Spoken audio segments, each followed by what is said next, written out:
Brian, I think I'm jealous that you got to spend time in the Galapagos Islands. Oh man, Can you tell me about it? Well, first let me say it's a once-in-a-lifetime experience. Yeah.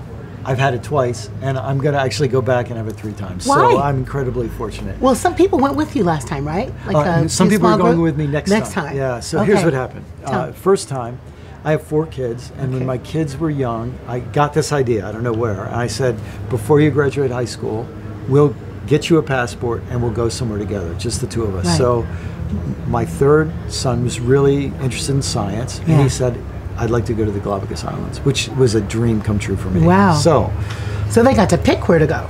Yeah, that's right. That's a lot of love, Dad. And he was 17 years old, so he was like a junior in high school, junior, senior in high school. And so we're celebrating his graduation, and he had been a cancer survivor, so also his kind of survival, and his love for science. So we went. Well, then a couple of years ago, editor called me and said, hey, we're thinking about doing this book series where we would take somebody who writes about theology, spirituality, and send them somewhere and let them just do theological reflection in and on that location. So he said, we're thinking about sending you to the Galapagos Islands. I said, okay, I'll go. So that's... Now I'm really jealous. Oh my gosh. That's great. And so I was on a boat with 16 people, and you know, total strangers, a little bit like Gilligan's Island. Yes, and yeah, it was amazing. So you wrote a book there. Yeah. What are some, I know you really care about the environment, Brian, and so can you talk about what insights you have about what we're doing to the planet? Yeah.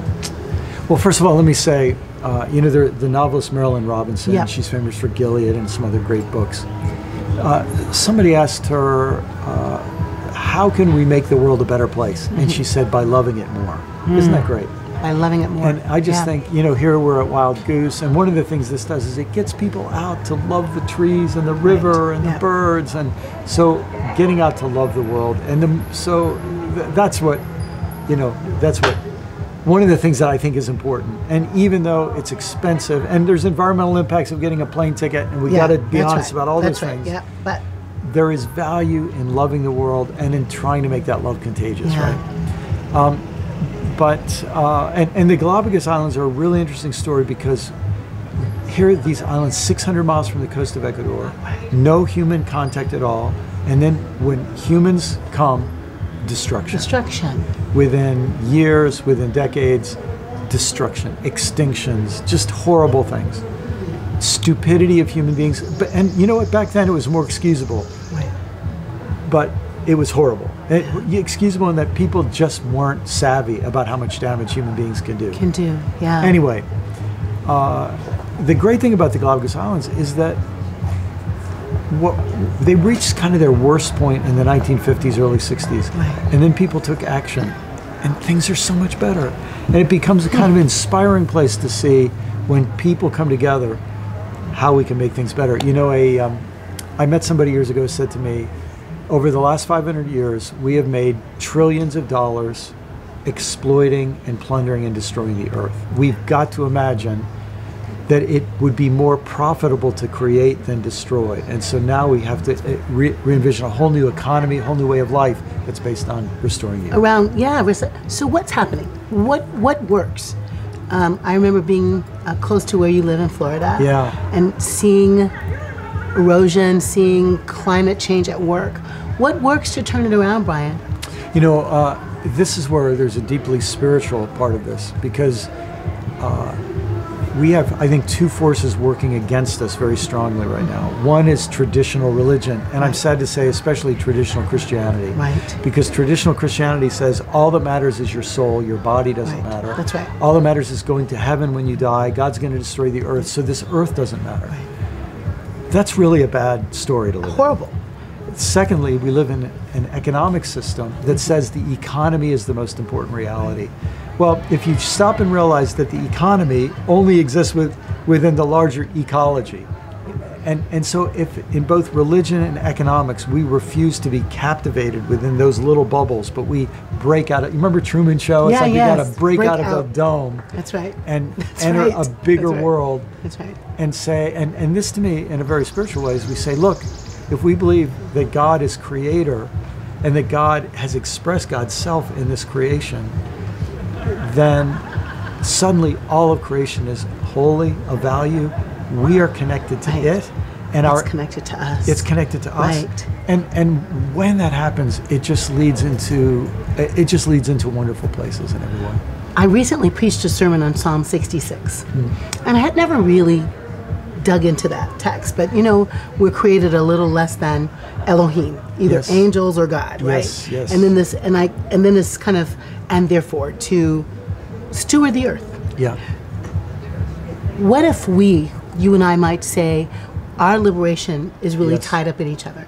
Yes. My liberation is tied up in yours. Yes. We're inextricably connected, yes. Dr. King would say. Yes. What would happen if we humans felt like our liberation is tied up in the panda bear, tied up in the eucalyptus tree, tied up in the sea turtles? Can I give you one example? Tell me. So a lot of people have heard this saying that the rainforest is the lung of planet Earth, which there's a lot of truth to that, in the sense that every breath we take, we're dependent on the rainforest to be sending out oxygen, right? Yeah, right. Well, it turns out that it's not actually the main lung. It's a big lung, but the main lung of planet Earth are these tiny little creatures called plankton. Out in the ocean. In the ocean. And those plankton produce the oxygen that we breathe. In a real sense, my lungs can't get air apart from my connection to plankton producing that in the ocean. Here's the deal. A lot of people don't know this. When we pump carbon into the atmosphere, that carbon turns into carbonic acid when it mixes with water. With the water, okay. And so it acidifies the ocean, and now those little plankton can't survive in increasing acidification. So suddenly you realize that climate change not only affects us through storms and droughts and rising sea levels, but every breath that we take is being decimated by this economic system. Now here's the deal, especially you think for people who say they're followers of Jesus, one of the things Jesus said, I almost never hear a sermon on this, which is you either love God and hate money, or hate money and love God. Yeah, nobody wants to preach that. Yeah. Right? And that's strong language. But I think what he's saying is bearing true more now than ever, because of what we say is, look, fossil fuels are good for the economy. Running the economy without conserving the environment is good for the economy. Right. Then we do things that are absolutely suicidal. And not only suicidal, but then they're destructive to those little creatures that have a right to exist in the middle of the ocean. And it's suicidal, is what you're saying. Yeah. We're going to die. Yeah. We are all going to die. It's on the way to the 2020 elections. Yeah, I heard about that, Yeah, you and I are going to connect around common good. Yes. Do you want to just say a dream you're having about how that work might help us, Brian? So I just found this out. I haven't even had a chance to tell you yet, but next Tuesday, just in a few days from when we're having this conversation, I'll be in D.C. meeting with a group of existing elected officials, trying to help them understand the importance of reaching out to voters based on faith and values, helping them realize that if Democrats say that Republicans are religious, we're secular, they're forfeiting the election. We are going to lose, right? Everybody's going to lose. That's right. And so if we can help those elected officials, and then our plan is to train candidates, and then we have all kinds of other plans too. But here's the weird thing. You and I know this. It's so amazing how many people don't know this. Because of our faith, that's what makes us progressive. That's right. Because of our faith, that's what makes us It's not in spite of our faith. No, it's because of it. In fact, if the only kind of faith I could have is the kind that I grew up with, that was captive to conservative ideology, I couldn't be a Christian.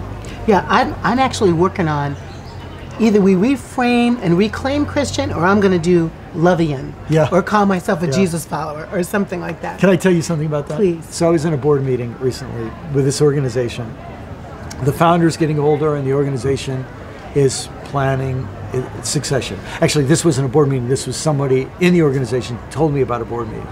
And one of the board members said something like this: our founder has always been about the mission. Our organization has always been about the founder. Oh. When will the organization become what the founder was about? Right. Oh my goodness. And that sounds like the Christian story right now. You're exactly right. When will this organization become like our founder. Be about what our founder was about, which was revolutionary love. And love God, love neighbor, love self, love period. That's it. Everything else is commentary. That's right. Everything Exactly else is right. Can I give you a hug? Thank you, Brian. One of my favorite people. You are one of my favorite people. One of my favorite people. What an so glad honor for to be this. in this together. So good to do it. So glad. Thank you.